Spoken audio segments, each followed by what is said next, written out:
almost had me. Oh, almost had me again, you naughty plant. Oh, hi there. I didn't see it there. Hi, friends. It's me, Bert Kiefer, costume technology major here at Austin Community College. Audrey, too, and I were just getting ready for this year's Spring 2021 Virtual Curtain Call, an evening of student performances, design, and theater technology. How exciting is that? Oh, I know you're excited, but you're not getting fed. Don't feed the plants, folks. Now, it's fun fact for you. Algie, too, and I were talking about earlier today that today makes the third virtual curtain call. How exciting is that? That's crazy to think. Third. Isn't that wonderful? I know you're excited, but you're still not getting fed. Okay, go lay down. Now, in tonight's showcase, you will see highlights from Radiopidemic Season 2. You will also see a sneak peek of The Sightless, directed by Perry Crafton. And fun fact about this production, it is our first virtual show in our brand new black box facility. How exciting is that? Now, without further ado, I invite you to pull up a chair, get a nice drink and some popcorn or a snack, and get ready to enjoy the show. Don't feed the plants, folks.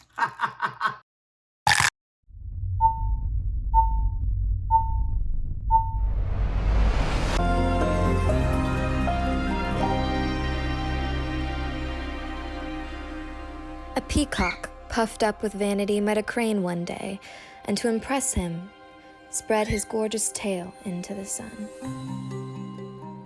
Look, what have you to compare to this? My feathers are the glory of the rainbow, while yours are gray as dust.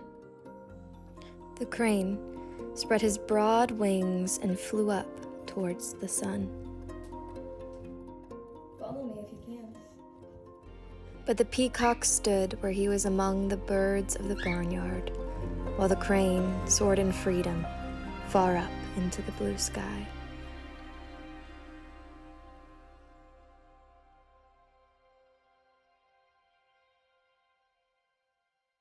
If you think about it, pizza delivery is a peculiar phenomenon. A stranger travels to an unknown place to meet an unknown person who, in turn, opens their door to an unknown visitor. Sometimes it works out well. Welcome to Radiopidemic, Season 2, under 30 minutes, Strange Tales of Pizza Delivery. I'm just gonna knock and tell him the truth. Hi, Sam. Thank you for ordering from Pity Pizza. I'm Naomi, your pizza telegram singing delivery specialist.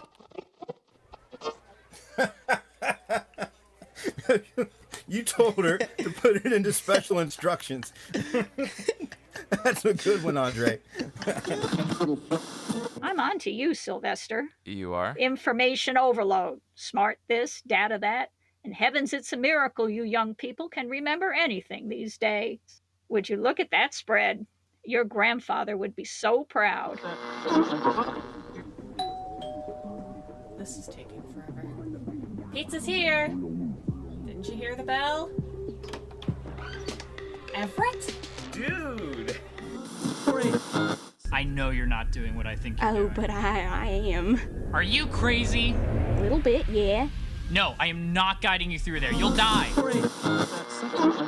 This spring, the Austin Community College Drama and Creative Writing departments continue their 8-part weekly series of short audio plays, written by ACC Creative Writing students and local professional playwrights.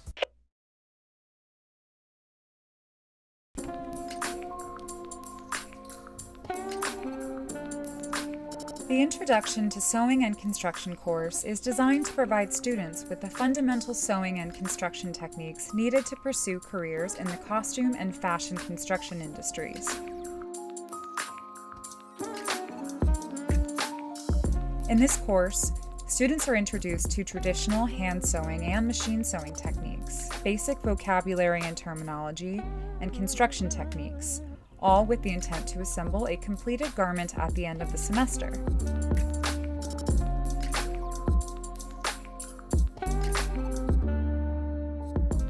Students are expected to complete a series of skill-building projects that increase in complexity while also increasing the student's knowledge base.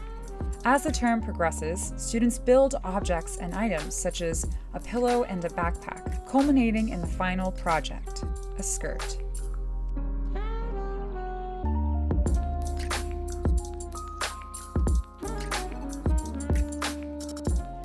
For the showcase, students have selected one of these items that they feel best represents what they've accomplished throughout this course. It's always amazing to see students who may have never held a needle and thread end up assembling and sewing together an entire garment in just a few short months.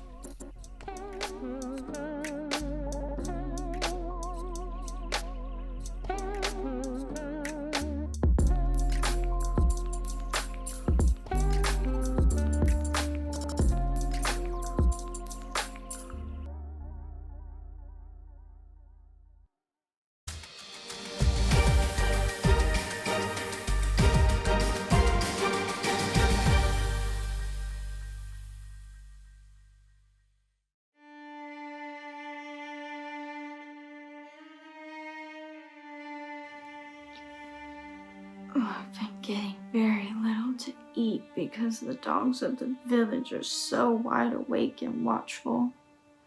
I'm nothing but skin and bones. What's this here? A fine, fat house dog a little too far from home.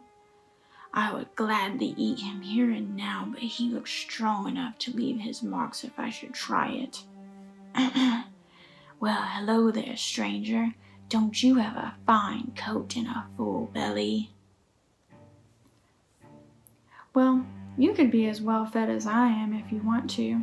Leave the woods, there you live miserably. Why, you have to fight hard for every bite you get. Follow my example and you will get along beautifully. Oh, what must I do? Hardly anything. Chase people who carry canes, bark at beggars, and fawn at the people of the house. In return, you will get tidbits of every kind. Chicken bones, choice cuts of meat, sugar, cake, and much more beside, not to mention fine words and caresses. Wow, it's such a beautiful vision. I feel like I might cry. But what's that around your neck? What? Nothing at all. What? Nothing? Oh, just a trifle. But please tell me. Perhaps you see the mark of a collar to which my chain is fastened. What? A chain? Don't you go wherever you please? Not always, but what's the difference? All the difference in the world. I don't care a rap for your feast, and I wouldn't take all the tender young lambs in the world at that price. Farewell, house dog.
Once upon a time, a severe plague raged among the animals. Many died, and those who lived were so ill that they cared for neither food or drink and dragged themselves listlessly.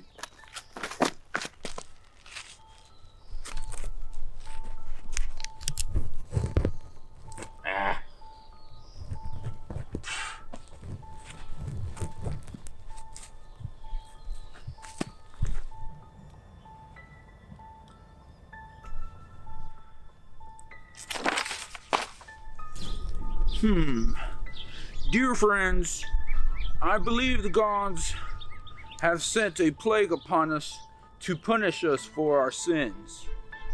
Therefore, the most guilty one of us must be offered in a sacrifice. Perhaps we may then obtain forgiveness and a cure for all. I will confess all my sins first. I admit I have been very greedy and have devoured many sheep. They had done me no harm. I have eaten goats, bulls, and stags. And to tell the truth, I've even eaten a shepherd here and there. Now, if I'm the most guilty, I am ready to sacrifice myself. But I think it's best if we all confess our sins and then see who is the most guilty. Your Majesty, you are too good. Could it be a crime to eat sheep? Such stupid mutton heads? No, no. Your Majesty, you have done them great honor by eating them. And so far as shepherds is concerned, we all know that they belong to the puny race that considers themselves our masters. Tell them, Fox! Tell them, Fox! Yeah! Ooh. I'll remember that one day I was passing by a field belonging to some priest. I was tempted by the tender green grass and my hunger that I could not resist, nibbling a bit of it. I had no right to do it, I admit.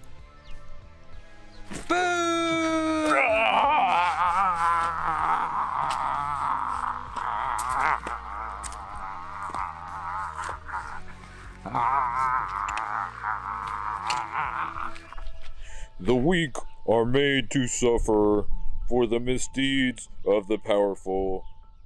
Fin.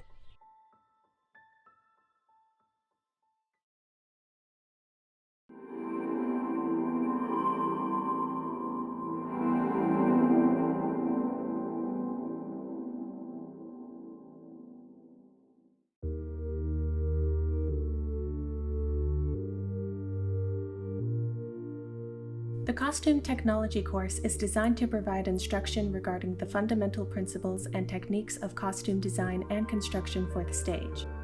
Students review the costume designer's duties and responsibilities, the production process from the costume designer's perspective, and sketch and paint costume renderings for a production selected by the instructor.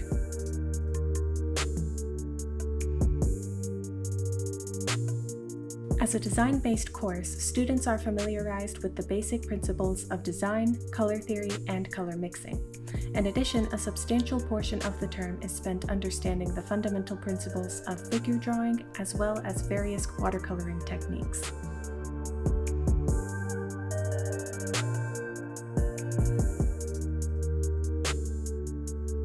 Through a series of smaller projects, students progress towards the final project of the course, which is the completion of a series of costume renderings. The instructor provides a specific script and historical period in which this hypothetical production will be set. This semester, students have been tasked with creating renderings of Oedipus Rex, set during the Northern Renaissance period.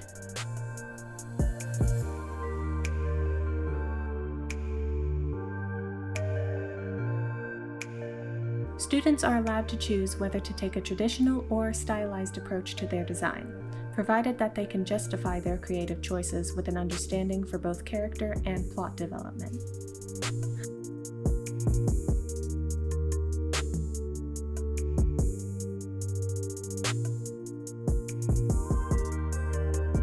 One of the most enjoyable times in this course is when final renderings are presented for group evaluation. Though each student has been assigned the same characters in the same period, no two projects end up looking the same. Each student has their own unique creative voice, which you can see the results of in this semester's showcase.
The Wig Construction and Styling course is designed to provide students with the fundamental wig styling and constructing techniques needed to pursue careers in the theatrical, cinematic, and professional makeup and special effects industries.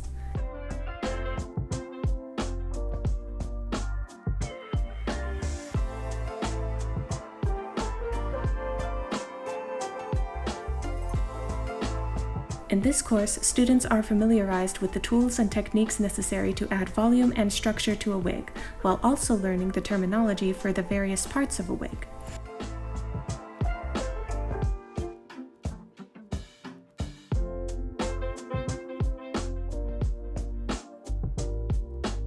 Students are assigned 4 projects throughout the semester, each one focusing on a different aspect of wig construction. These projects include assembling a historically accurate silhouette from 2 disparate wigs, sewing in weft hair, dyeing weft hair, lace ventilating, and constructing a wig from non-traditional materials.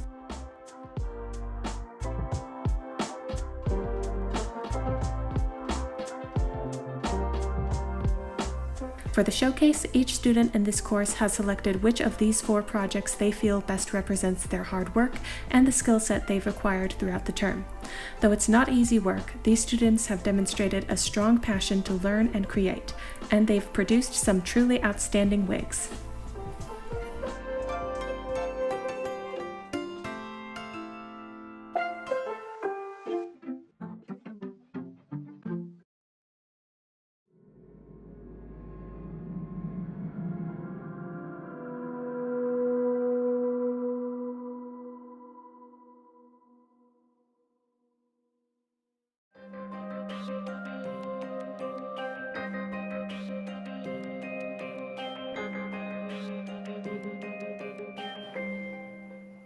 But Electra, dear, could I ask you a favor? Ask me a favor? Will you go for me to my sister's grave? My mother's grave. To take an offering of hair and libation for me? I couldn't bear to go to my mother's grave. Well, I can't go. I couldn't bear to show my face in Argos. Why not? For fear. Fear. And shame. Fear and shame. Those are things you feel. Well, of course I do. Well, of course you do. But then you've had such distractions. Your life abroad, the war. Your only children. I blame Apollo. Apollo? What could you have done? Yes, well. So you understand, I couldn't go. No? Then send Hermione. Send a child? Who else? It always seems that there's something special between a mother and her daughter. Yes. Right. I'll send Hermione.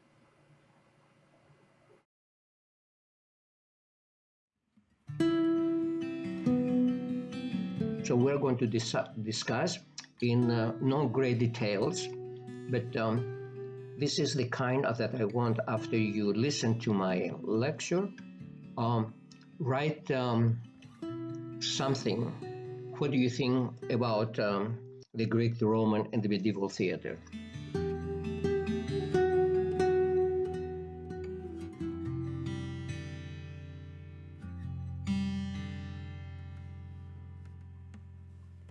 And the first actually playwrights, poets, they borrow stories of the Greek mythology. What Greek mythology? Which is 1100 years earlier than the time that they start writing their theater in Athens.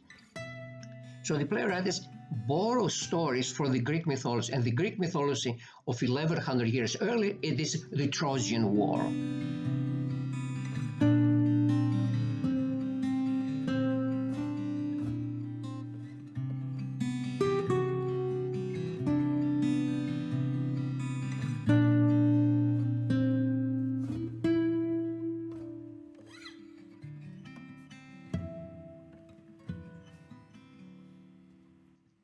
So in the Greek mythology, in the Greek culture, heroes, they never die.